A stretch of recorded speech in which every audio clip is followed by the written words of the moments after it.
السلام عليكم، ازيكم حبايبي؟ عاملين ايه؟ كل سنه وانتم طيبين. النهارده هنبدا كده اول تجهيزات كده رمضان باذن الله. ربنا يقعدها عليكم يا رب الايام بخير ويرفع الغلاء والبلاء عننا.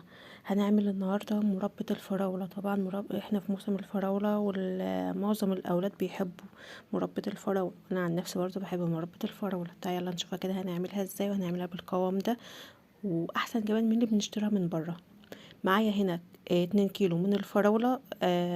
انا غسلاهم ونقعهم الاول في شوية مية كده، وغسلتهم وسبتهم في المصفى يصفوا. تمام. اول حاجة لازم نغسلها حلو كده، ننزل الرمل اللي فيها كلها. تمام. الفراولة دي انا كنت جايباها قبلها بيوم وسبتها حطيتها في مطبقية وسبتها في قلب التلاجة، وطلعت تاني يوم غسلتها عادي، ما فيش فيها اي مشكلة خالص.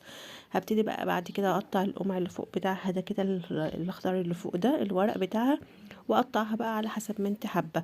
انا بحبها بتبقى ناعمه كده،